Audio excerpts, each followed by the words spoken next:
Okay, welcome everyone to this session of T-Fun. My name's Louise Taylor. I'm a Professor of Education and Student Experience at Oxford Brookes University, and I'm delighted to host this session. And I want to give a really warm welcome to Jenny Taylorson, who's going to be talking to us today. Um, just hang on a moment. I've lost my other screen. Hang on. Where's it gone? This isn't very slick. I've just lost I've just lost the screen. Oh, there it is. Okay. Lost the tab I was on. Jenny is an education focused lecturer at the University of St Andrews. She's the director of teaching at the International Education and Lifelong Learning Institute. And her research is grounded in the social identity approach, and focuses on understanding educator identities in higher education, with a focus particularly on how teaching-focused academics construct and negotiate their professional identities in research-intensive institutions. So I think this is a topic that speaks to many T-funners, and I'm delighted to hand over to Jenny. Well, thank you very, very much. Thank you all for attending this seminar on the ideologies that sustain and challenge the teaching research hierarchy. What I'm going to present today is actually the fourth and final project of my PhD. During my PhD journey, if I can call it that, I kind of started off by looking at English for academic purposes lecturers' collective identity in higher education. And then I sort of moved over a little bit and I became quite interested in looking at education-focused academic identity development. And so I created a qualitative model of education-focused identity professional development when people moved into education-focused roles. I've done a couple of other things. I've got a colleague present here at the moment, Amritesh Singh. We're doing a duo autoethnography related to our academic identities. I've done a bit of autoethnography and a bit of stuff in international education, but this is sort of the culmination of my PhD work. And it is in fact the only paper thus far that has not been through the peer review process. So hopefully the discussions that we'll have about the data will be interesting to you, but also potentially useful to me as well. Okay, so I'd like to talk through a little bit about the study itself before we sort of look at some of the data associated with the study and kind of get into maybe interpreting that together and discussing its implications. So the research question that sort of shaped this element of my PhD, this project, was what ideologies sustain and challenge the teaching research hierarchy? In terms of what I mean by ideology, I've taken a social psychological approach to this, grounded in the social identity approach. And so I see ideologies as being the values and beliefs shared by a social group. And these are the social basis for how groups are defined and distinguished from other relevant groups. Importantly, for the questions I had around, the teaching research hierarchy, ideologies play a large part in shaping the social relations between subgroups within a particular context. Obviously, within this context, higher education. And I think also quite importantly, they act as mechanisms that sort of narrow the range of legitimate questions that we can pose and answer within a social space. So this is what I mean when I say ideology within the context of this study.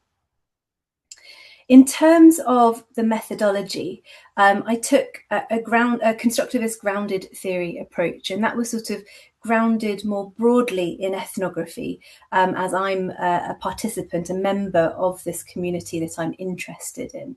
And as constructivist grounded theory lies quite squarely in the field of interpretivism, I do think it might be useful just to briefly talk about my background and how I came to sort of ask these questions about educator identities in higher education, because this background has shaped both the questions I've asked and also the way that I've approached the data.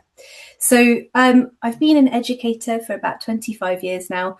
I feel very old, very old to be doing a PhD anyway. And came into higher education about 8 years ago. And prior to coming into higher education in the UK, I'd worked mainly in international education in the Middle East, and I'd done various jobs out there. I'd been a content and language integrated learning advisor on a school improvement project in Abu Dhabi. And most latterly, I'd been part of a management team working with a university in Riyadh, and we set up a foundation program, a preparatory year program for 12,000 female students. And so sort of coming back to the UK, I felt that I had quite an established professional identity, and I felt quite confident in that identity. And I think probably quite naively, I thought that moving into higher education, I was continuing an already established career. And I think probably what I found over time was that educator identity was just one portion of academic identity. And for some, not even the most central or important element of academic identity. And so these sort of realizations as I moved through this space over the last 8 years have sort of led me to ask these questions about educator identities in higher education. I think the important thing to note here is that within the constructivist grounded theory tradition, the idea is not to leave your lived experiences at the door or your disciplinary understandings at the door of analysis. It's more that you recognize them and you do your best to try and see past yourself where possible. So I'll talk about that just a little bit more in a moment when we have a look at the analysis. In terms of data collection, data was collected through semi-structured interviews that were done online through Teams. There were 2 rounds of data collection. In the first round, I was looking for quite broad, it was quite inclusive. So academics on a range of different contract types were welcome to participate as long as they were engaged in some form of teaching. So that resulted in PhD students participating, people on research-only contracts, education and research people, education-focused, and also those from the third space, so quite broad. In round 2, I sort of targeted, moved in and looked specifically at education-focused and third space colleagues as participants. In terms of the focus of the interviews, we talked about career trajectories, teaching practices, professional development, beliefs about learning and teaching, and also beliefs about the purposes of higher education. In terms of the sample, we had 44 participants in total, 27 identified as male, with 17 identifying as female. There was a range of those with different career stages, as I mentioned, PhD students up to professor, although there was a skew towards more senior staff. I think quite interestingly, in terms of the sample, the majority, 36 out of the 44, had some form of learning to teach professional development experience, whether that was sort of enrolling in something that was a bit more structured and sort of resulted in a PG Cert or a PG Cap or something like that, or kind of in-house training. In terms of disciplinary spreads, we had 22 disciplines represented, and in terms of teaching experience, we had sort of 6 months up to over 20 years, again with that skew towards more experience. Briefly, and I know I want to leave time to actually discuss things, but I think it's important just to outline things, especially as a PhD student. I have found reading published work, particularly qualitative work, data analysis is often something kind of glossed over.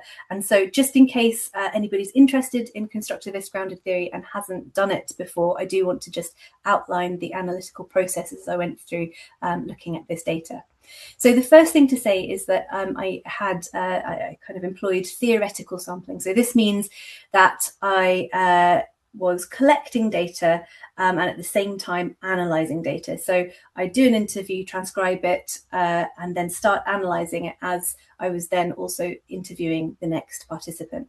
And the purpose of this is to allow those insights of engaging with the data to inform kind of further sampling decisions. In terms of the analytical processes themselves, the first stage was initial coding. And so this is really sort of where the groundedness of grounded theory comes from. So the idea is that you stay very close to the data. We're not trying to make big conceptual leaps at this point. So we're looking at participants' accounts of actions and processes. And in fact, where possible, in the naming of codes, we're also trying to use action words, verbs, and gerunds to capture that sort of kind of action in the data. In terms of this particular study, I used incident to incident coding rather than word to word or line by line coding. I then moved into focused coding, which is where we're synthesizing those initial codes into sort of more abstract categories, in this case, into these ideologies. And in that process, we're sort of asking questions about which codes are more frequent, which are going to be more analytically useful and maybe tell a more conceptually powerful story of the data. And this wasn't sort of a linear process, as the slide suggests. There's sort of lots of back and forth. And alongside that, we're sort of memoing, keeping track of, thinking at different points in time, and sort of making sure that we're keeping a record of that. The next stage of analysis was the theoretical integration. And this involved sort of examining the relationships between the ideologies. And in particular, I was interested in the ideologies' sort of mechanisms of operation, their consequences for academic and educator identities, and their impact on the relationship between subgroups within the context of higher education.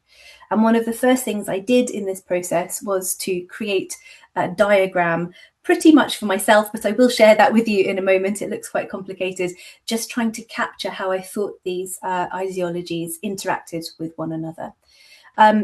As a kind of fifth element here, I also subsequently used the social identity approach theory from the social identity approach as a further interpretive lens, but it wasn't used as an a priori coding framework. Finally, just returning to this idea of interpretivism, I was keen to sort of ensure that throughout this process, there were mechanisms to ensure reflexivity. And so I think one of the key things that was really, really helpful was kind of engaging with my supervisors on a regular basis and having quite robust discussions about data items. They didn't always agree with my interpretation. It was really good because it gave me the opportunity to think in a different way and think past myself at various points. The other thing that I was doing at the same time as analysing this data, as I've mentioned before, was engaging in autoethnography. And again, that sort of gave me an opportunity to maybe see how I was understanding the data and again, sort of maybe see past that in some regards. So that's it about the study. Let's sort of address the what I'm thinking of as the elephant in the room.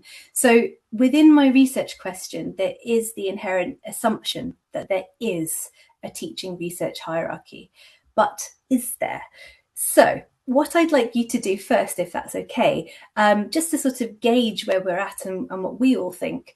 I've got a QR code here. It takes you to a one-item survey, and I'm asking, do you think there is a teaching research hierarchy in higher education? And I'm defining the teaching research hierarchy as research being typically valued more highly than teaching in terms of status, recognition, and career progression. So I'm just going to click out of the slides for a minute, and I'm going to go to the survey itself, and we will have a look at responses as they come in.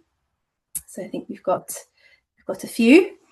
There were 4 before this group did it. I did it with another group. So let's have a look. Is everybody seeing my screen now? Yep, we can see it. Okay, interesting. Okay, so we've got a couple of maybes, and the majority is yes. But as I said, there were people who did this before, and all 4 of those people had said yes.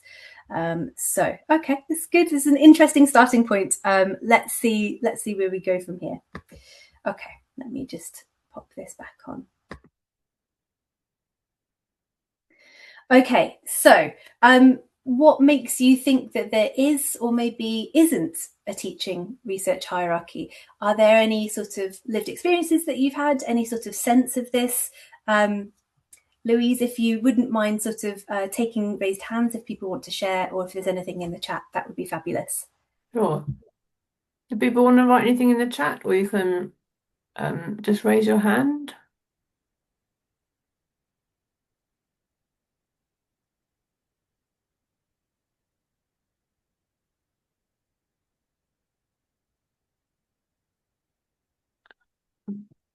I'll just start anecdotally.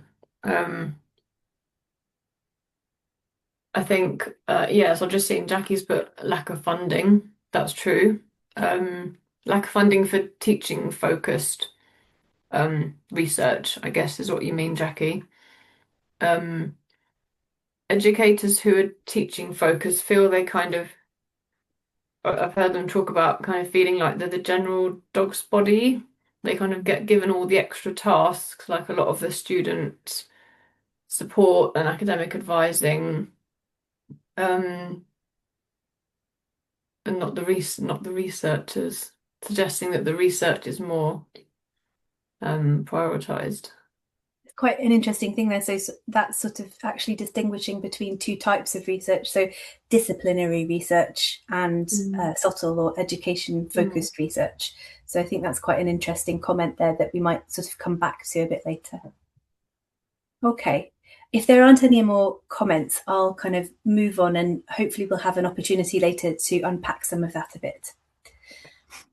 Okay, so yes, I think it would be fair to say that within the literature, there is a recognition of a teaching research hierarchy. These are some of the publications that I think are most appropriate to sort of answering this question, is there a teaching research hierarchy?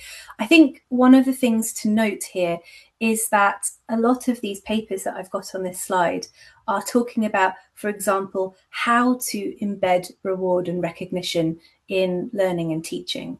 Rebalancing promotion in higher education. So whilst they might not be explicitly in titles saying that there is a teaching research hierarchy, the fact that we need to rebalance, or the fact that we need to embed reward and recognition in the domain of education, in itself, to me, is suggestive that there is a teaching research hierarchy. Some of these papers address this a little bit more head on. So my particular favourite here is You Certainly Don't Get Promoted for Just Teaching by Bull et al.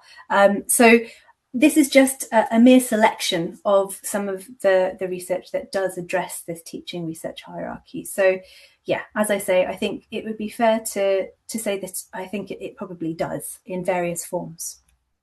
So Jenny, in the chat, we've just got another comment or two. A couple of people saying that, echoing Katie's comment, that she's heard people not being told not to apply for teaching and scholarship roles as it will kill their career. Yes. Yes, there's lots of evidence like that in the data, and it's a bit heartbreaking.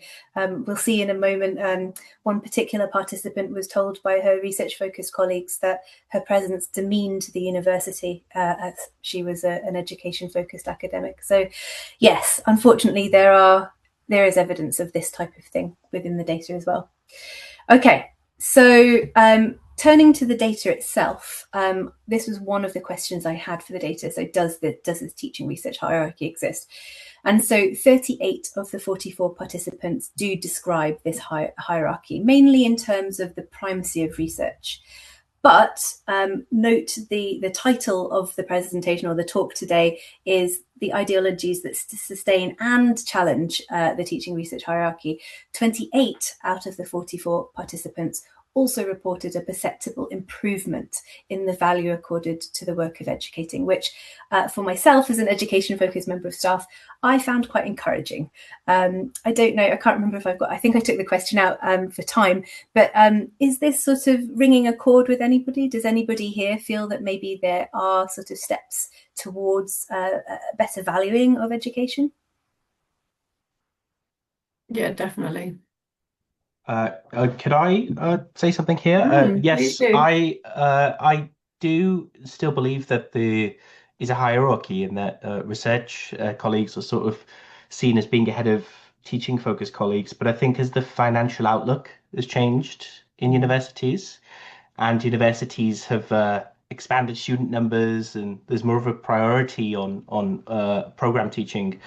I do think that's shifting. I still think that the traditional hierarchy is in place, but I think we're getting a little bit more legroom as educators.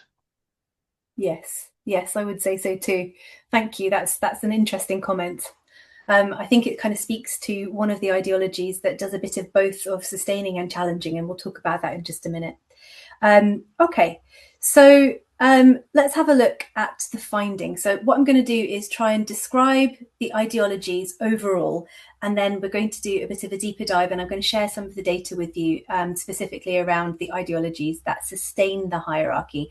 And we'll see if there's time at the end to talk a little bit about some of the data associated with the disruptor ideologies, those that challenge the teaching research hierarchy. Louise, I've made a rookie error here. I've forgotten to bring my phone into the room, so I have absolutely no idea what the time is, so hopefully you'll keep me right. Sure, I can let you know we're on 1:24. Okay, fabulous. Right, let's see how far we get. Okay, so look, this is the diagram I told you about. It's a little bit complicated, I think. I might change it slightly in publication. But I think the thing to take away from this diagram really is that there are three types of ideologies in this hierarchy. There are the ones that challenge, the ones that sustain, and then there are the complicated ones that do a little bit of both in maybe slightly unexpected ways. So let's look first at the ideologies that sustain the teaching research hierarchy. So we've got prestige ideologies, as I'm calling them, and I'm calling them prestige ideologies because this is where prestige is located. And then we've got subordinate ideologies, which I'll come on to in a minute. So prestige ideologies include dominance of discipline, which I define as a belief that the most valuable form of knowledge is a deep specialism and a form of academic legitimacy and security. And two, the belief that the most important form of academic labour is generating new knowledge through research.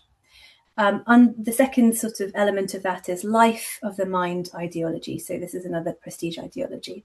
And this is the belief in the intrinsic worth of intellectual endeavour, motivated by curiosity and a love of learning.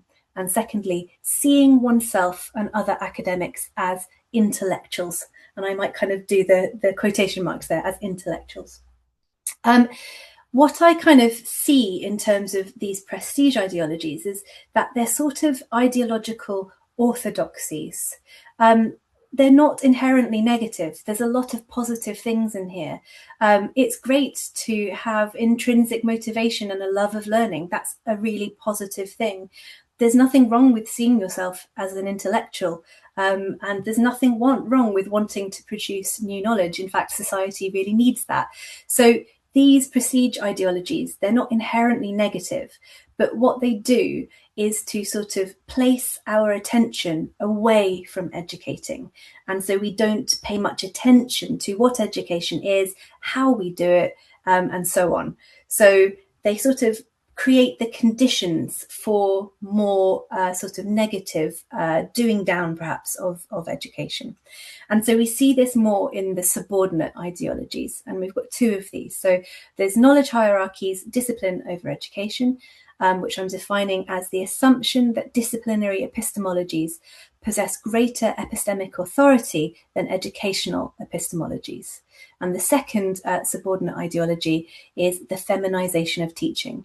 And this is the ideological construction of educational labour as feminized labour, whereby teaching and pastoral work are positioned as secondary to masculinized forms of intellectual and disciplinary prestige. And this is sort of where I see these ideologies becoming a little bit more pernicious.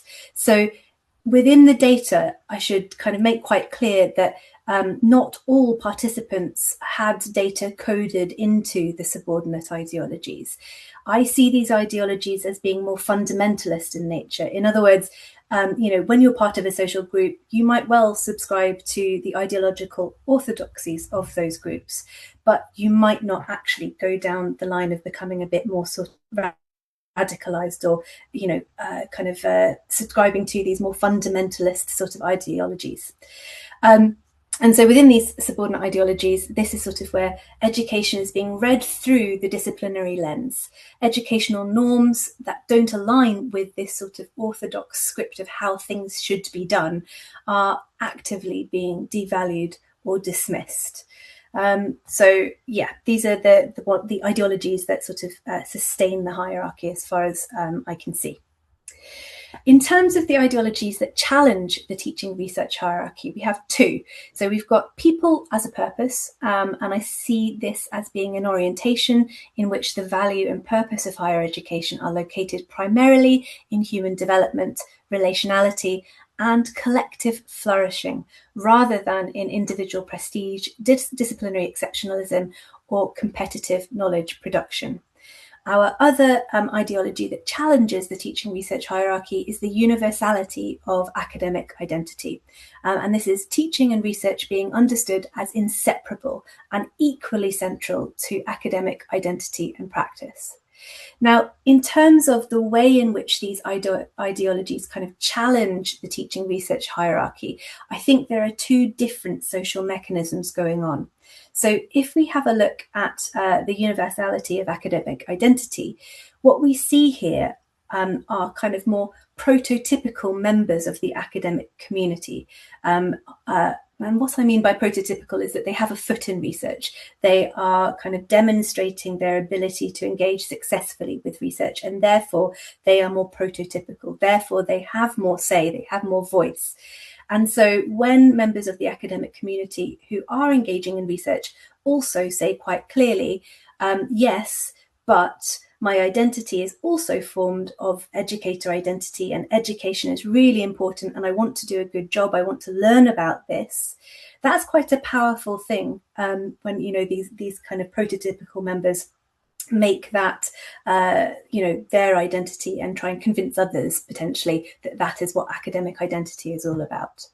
In terms of people as a purpose, I think there's a slightly different thing going on here. Within the data, it appears that most of this content, most of this ideology seems to be emerging from education-focused academics. Some of this is also coming from those who are education and research focused, but the majority of this content comes from people of the purpose, comes from education-focused academics. And I think this may be, and I may be stretching the data a little bit here, but this is my tentative interpretation. I think that there is a burgeoning sense of collective identity amongst education-focused academics.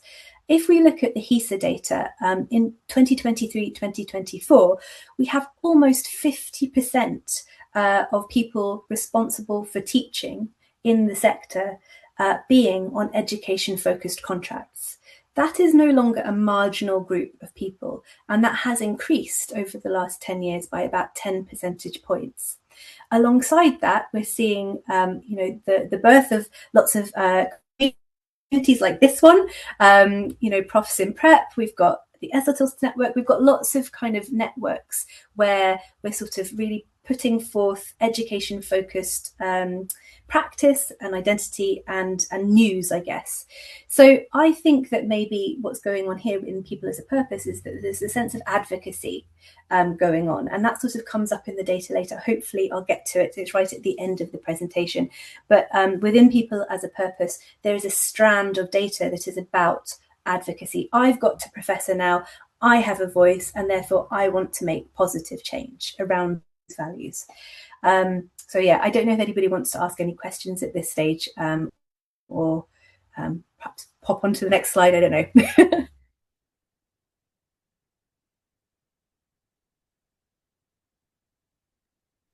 Does anyone want to ask anything or put a question in the chat? I think it's really fascinating what you've got on this slide. I've got lots of comments that we can wait and discuss at the end. But yeah, the fact that we are here as TFUN, a teaching focused university network, is proof of what you're saying. Potentially. I mean, at the moment it's anecdotal, but I think there's something in this, and it might be interesting to look at this in another study afterwards. Okay, I'll kind of go now to the third type of ideology, and it's the complicated case of neoliberalism. I'm not the first person to kind of note the complicated case of neoliberalism. If you look at kind of the work of Barnett 20 odd years ago, talking about super complexity within higher education, I think what I'm finding sort of mirrors that. But just to sort of outline that, neoliberalism both supports the prestige ideologies by intensifying the sort of the pressure to publish. So it intensifies the element of the prestige ideologies that are about knowledge production. So where you have this intrinsic love and need to produce new knowledge because you enjoy it and you're really committed to your discipline, what's happening with neoliberalism is that there's this extrinsic pressure now also being applied that sort of pushes you further down that rabbit hole, produce.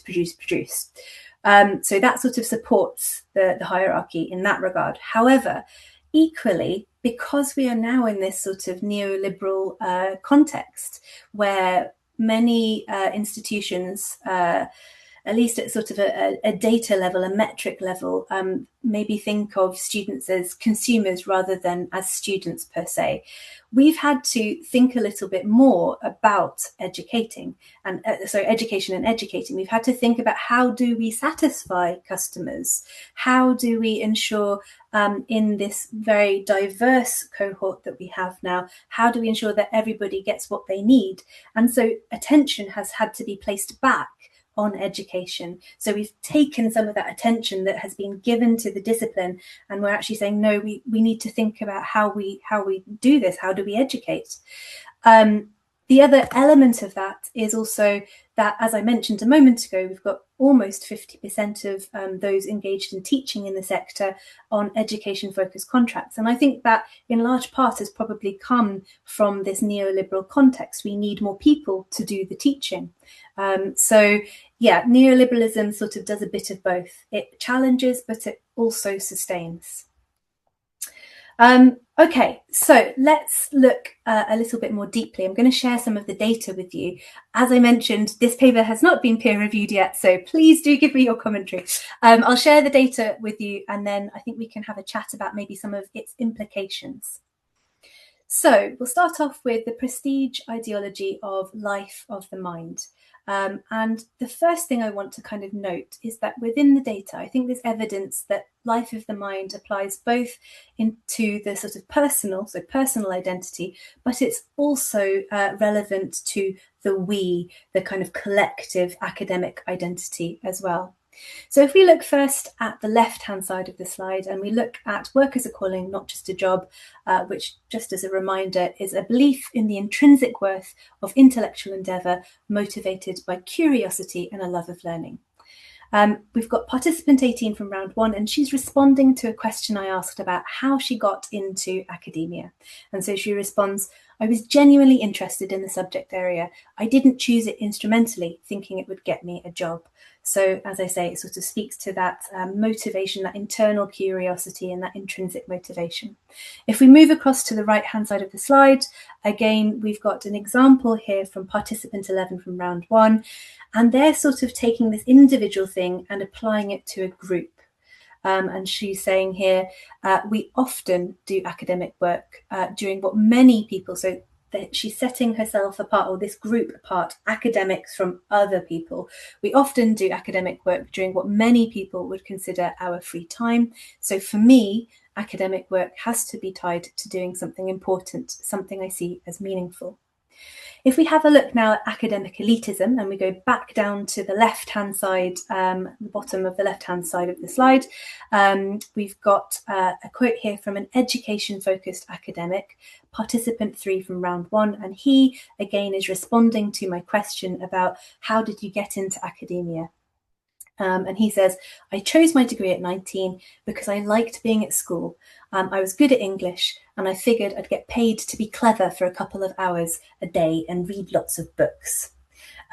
Interestingly, if we go to the right-hand side of the slide, we've got another education-focused academic, participant 3, this time from round 2.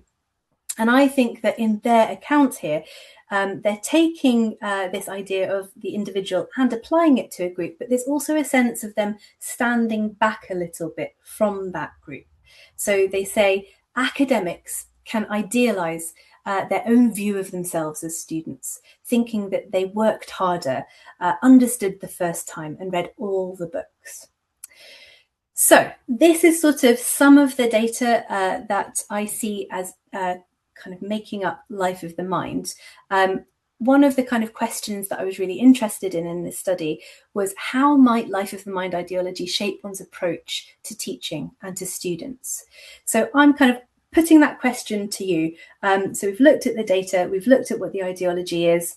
How might that play out in relation to students and to teaching? Good question. Can you go back to the previous slide, just so we've got it there to see? I'm noticing typos. I'm so sorry.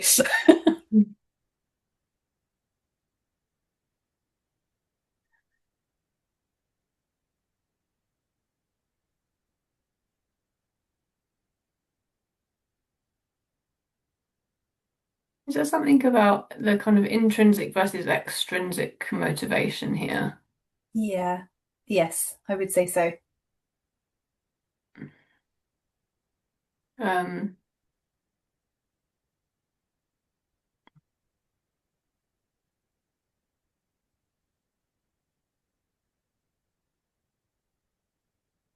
The bottom quote on the right, the academic elitism, the we, this idea of us as being students, I haven't thought about that. But I think, is it this idea that, can you say a bit more about what you mean about us as students? So, I think it might be worth kind of showing you what I'm talking about, in fact. So I came to see, well, this is my interpretation. I think that what happens here is that these ideologies set up a form of hidden curriculum.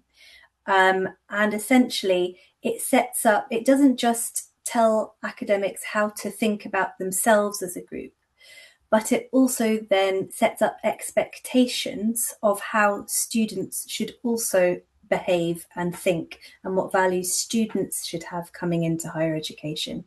And I think that when these values or when these expectations are not met, then that can also create an emotional response to students. So I've got a couple of examples here of this. So in the first one, I think this kind of speaks to how life of the mind kind of sets up these expectations. So we've got participant 31 from round one. I like to see them having intrinsic motivation, a genuine desire to pick the ball up. I'm doing this for the grade versus I'm doing this because I'm enjoying the process of learning. So there's this idea that students should have this intrinsic motivation. And I think my word of caution here would just be that in a very diverse sector, students will have lots of different reasons for being in the classroom, and they might not be around disciplinary love. They might not be around kind of love of learning. It might be quite extractive. It might be, I need this qualification. And I think that should be perfectly legitimate within the particular context of higher education at the moment, given that sort of neoliberal framing and the massification of higher education. And I think what this can do sometimes is, and again, this doesn't happen with all of the participants, but sometimes I think this then can create frustrations with students. So we've got participant 5 here from round 1. I've had some fantastic Teams meetings in the past week with students from all over the world. They've engaged deeply with the module I'm teaching, and we've had really stimulating discussions. But there are also students who are there focused solely on what's going to be in the exam or how to get a certain grade. And that can make teaching quite frustrating. I don't know. What do you guys think about this?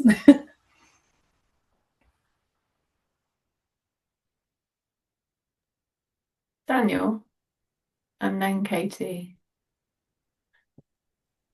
Yeah, hi folks. Sorry, my video's not on. Let me just. I can't see you anyway. No. Okay. All right. Perhaps that's on. Thanks, Jenny. Really, really interesting so far. Yeah, see that chimes a little bit. So I'm Daniel. I'm from Plymouth Marge. I'm down in Devon. So I teach and I work in speech and language therapy. So really similar to something like nursing or teaching, in that it's kind of quite a vocational subject. And I often see, I think, with colleagues all over the place, this. I think what you're talking about there are kind of what the lecturer is bringing. And bringing all sorts of different expectations about. Sorry, what am I trying to say here? So it's a really broad topic, and so I think definitely students will be differently interested in different bits of that topic, or doing it for, the reason of I just want to be there at the other end. I don't necessarily enjoy all aspects of this. That's really resonating with me. I think it's fine for us to have these sort of expectations of ourselves. And as I say, many of them are really positive. We're all here because we love doing what we love, what we do. I just think it's something we've got to be a bit more consciously aware of sometimes, that doesn't necessarily extend into the student domain, not all the time. And it doesn't necessarily mean that we're doing a bad job or that they're doing a bad job. It's just different expectations of what this is all about, I think. Okay, thank you for that. That was really helpful, Daniel. It's nice to hear how other people see this as well. Okay, so let's have a little look at another prestige ideology. Hang on a sec, Jenny. Can I just see if Katie wanted to come in? Yeah, oh gosh, I'm so sorry. That's okay. There's one other hand up. Do you want to come in, Katie, or not? Sorry, I was just trying to sort out unmuting on Zoom. Okay. Yeah, I mean, I kind of see a lot of this, this idea that, well, when I was a student, I would go and read X, Y, and Z, and I went off and did this thing, and, that kind of love of learning and, back in my day sort of approach. And occasionally I can kind of also find myself falling into that a little bit. Why aren't they so motivated by this? And isn't this like fascinating? But yeah, it's I think it's, like you say, realizing that the reasons that students are coming to university are changing, and the landscape is changing, and kind of how we shift or our expectations of students, and what do we really want from students. Yeah, that was just a ramble, but yeah. Thank you. No, it wasn't a ramble. Thank you. Jamie, do you want to come in? Yes, I just wanted to say that actually the point you raised is really interesting. I think we need to really be careful what we project onto the students. And I think we also need to be really careful about our own retrospective memory bias. And I will share a quick anecdote, if you don't mind. Go for it. So I'm a convener of a statistics module. And like Katie said, sometimes I find myself slipping into the same pattern of thinking, I wish the students would be engaged beyond the exam. Or, I think when I was an undergraduate, I was much more interested in this kind of stuff. And I was applying for a professional body, so I had to root out my grade transcripts from my undergraduate studies. And I actually saw a very modest statistics grade. And every time I fall into that way of thinking, I remind myself of my pretty modest statistics grade, and I think, okay, actually, I'm being a little bit elitist here. Thank you. That was a really good kind of, yeah. Thank you for sharing that. I do find it myself. I think in conversation with colleagues in my own department, we also do this. I think it's very natural because we love what we do so much. Is there anybody else, Louise, or should I move on to the next bit? I think you can move on. Thank you. Cool. Okay, so the next prestige ideology that we kind of looked at slightly before was the dominance of the discipline. So just as a reminder, the doctrine of expertise and the knowledge production ideology are the two elements of this. And so I'm just going to read these quotes here because these are, again, sort of representative, I think, of what makes up this ideology. So the doctrine of expertise, a belief that the most valuable form of knowledge is a deep specialism and a form of academic legitimacy and security. So we've got an education-focused participant here from round one, and they're talking a little bit. So I asked them about their early career, and they were talking about their successes that they had in their early career.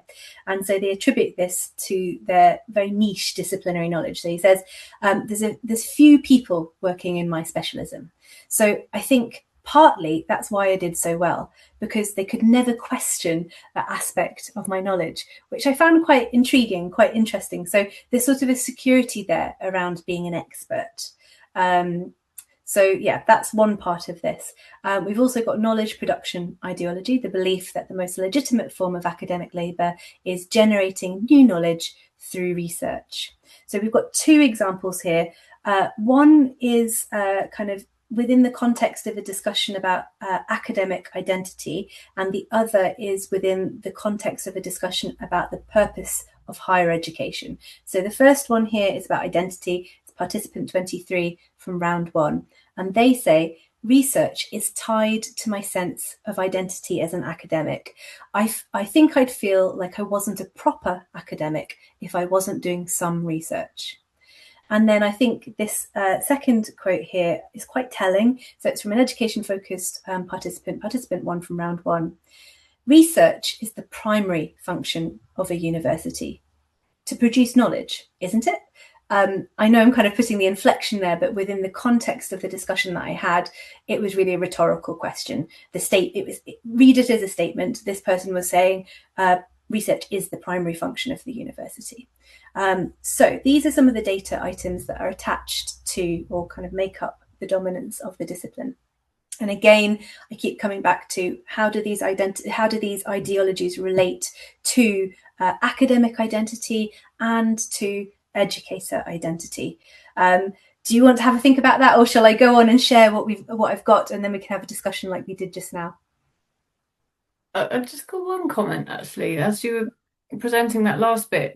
Why can't we research teaching? That doesn't seem to be seen as kind of a legitimate form of research, but actually that's what teaching academics can do, or education-focused academics try to understand. How can we better teach and support students to learn? I think this is my take on that. And I haven't got any data here to sort of back up what I'm saying, but and it's not something I specifically looked at in this study, but my sense from the data is that it comes down to whether or not people see education as a thing, as an entity in and of itself. There are lots of discussions around whether or not education is a discipline. And I think if we can't create a sort of conceptual frame around education and it have the status of a discipline, then it becomes quite difficult to sort of quantify what that research is and where it might belong, and how do we think about this. So I think it's partly to do with education, and also those who do educational work, education-focused colleagues, I think are often sort of dissipated in an institution. So you'll have one education-focused colleague amongst lots of people who are doing disciplinary research. And so it's quite difficult for people to congregate around education as a thing, as an entity. And I think that might be partly where this issue lies. But I don't know, what are your thoughts on that? Yeah, no, I agree. And that's exactly what I found in my own institution, and why I then set up a network for those academics to get them together. Because even among my own PhD students, they were kind of situated within different disciplines, but they're all doing higher education focused research. So it's a case of kind of bringing them together into a almost like a non-discipline specific educational scholarship research hub. Yes. Which otherwise doesn't exist. I think this kind of speaks to the broader kind of thing that I was talking about earlier around ideologies that challenge the teaching research hierarchy. I think it's only possible for things to change if there's a collective sense of identity. And so maybe that could be, I don't know, this is not going to be popular amongst everybody, maybe around subtle, maybe we could call it educational research, I don't know, but I think there needs to be more collecting of people in order to raise the status of this type of research, would be my take on this. Yeah, exactly. Blessing and then Jackie. And just so you know, Jenny, we're 8 minutes to. We're not going to finish. Nowhere near. I'm so sorry. Maybe we need a part B. I'd be more than happy to do that. Thank you. Go on, Blessing. Thank you. And I think, Louise, you echoed my thoughts exactly. In my mind, the question that was going was, where does education-focused research sit within that framing of knowledge production? Because ultimately it is knowledge production. And particularly, so I don't know whether there's following work to be done to really look at how that research is understood, how it is perceived, how it is judged, against the backdrop of discipline-specific research. And I think to further complicate the picture, how do we kind of treat that education-focused research that, merges the education and the discipline, focused angles, because there's a lot of that going on as well. I mean, I've come across a lot of work that is taking psychological theories and applying them to also all manner of topics, in terms of looking at higher education research, etc. So, yeah, I think it baffles me more than anything why, why the Institute of Higher Education does not consider this to be legitimate knowledge production when it is. It's quite interesting within the data. So I sort of, as I mentioned, I've sort of done other studies as well as this within the PhD.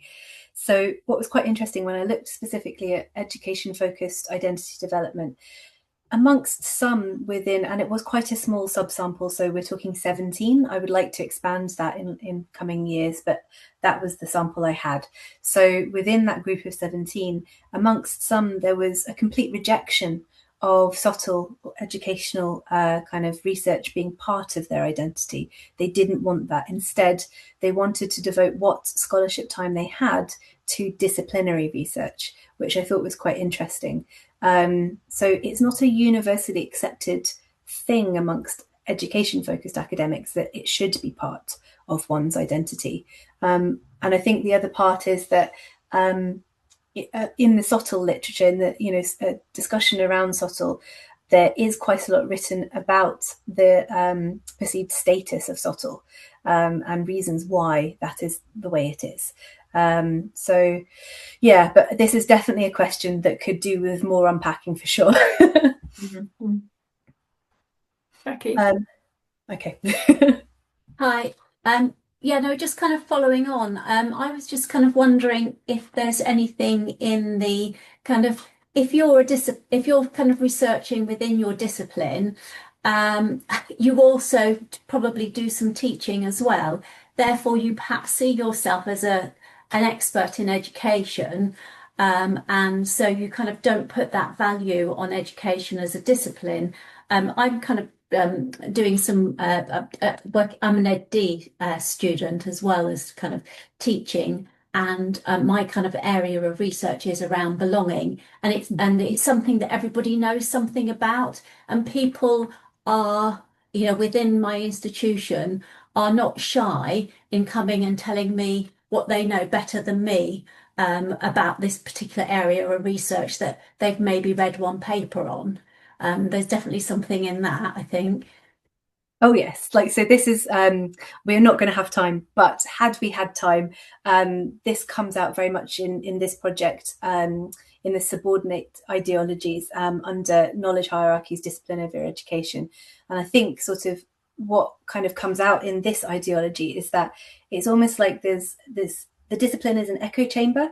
And because everybody puts so much energy, time, thought into these communities, the most prototypical members of those communities are the ones that are trusted and valued to provide information and support around learning to teach. But what happens because of that is that there's sort of an armor around the discipline, and that if you've got an education focused staff member or somebody who's like an expert in teaching and learning or a staff developer, they don't want to be listened. They're not listened to because they're not trusted, because they're not prototypical members of that disciplinary community. So yeah, this definitely also comes out in this project as well, and it's a problem, I think. Yeah, no, thank you. It's fascinating. Thank you. Louise, I think potentially, as we've probably not got very much time left, it might be worth just to sort of, I don't know, have an overall discussion. I'd love to come back and talk about the rest of it if that were a possibility. Yeah, I'm going to stop sharing for now and find you all again. There you go. Can you see us now? There we go. Can you? I'm not sharing my screen anymore, am I? No, that's fine. Perfect. Okay. I mean, one thing that actually, something you were saying earlier that I've never kind of thought about this explicitly, but you kind of almost brought to the fore something that maybe I've done kind of not necessarily deliberately, but as a psychologist and then coming into education work, I've kind of brought the psychology theories and methods into it, almost because I felt like that would give what I'm doing more credibility within a psychology discipline research, where research is, you know, I think it's perceived as more prestigious. And so I guess within my discipline, I kind of tried to merge the two. And maybe that's the way of trying to raise the status almost of what I'm doing. Yeah, I can understand that. I think, oh, thanks, Paula. See you later. Yeah, I think that certainly, so in the slide about the subordinate ideologies there, the second participant, 34, was a historian, and he says basically that on the PG CAP course that he was doing, he was asked to read particular pieces of scholarship, and he kind of says they were very bad social sciences. And then he sort of goes on to say, the reason for this, as an empiricist, it's part of my job to judge standards of evidence. And, you know, I teach my students this. And so, you know, when the course instructors gave me this research to look at, I didn't want to engage in it anymore because it was just all rubbish. But the problem is education as a field has traditions. One of the traditions is the practical knowledge tradition. And so it's acknowledged that we create knowledge about learning and teaching through personal experience, through contextual kind of action research projects and so on. And this is an established way of creating knowledge about teaching. So it's quite interesting. Like, I think there's something there about which epistemologies are kind of most prized. Is that positivist sort of way of looking at the world maybe quite prized over maybe more qualitative approaches? I don't know. It's an interesting question. Thank you so much, Jenny. We're going to have to draw it to a close because we're out of time. I'm just going to stop.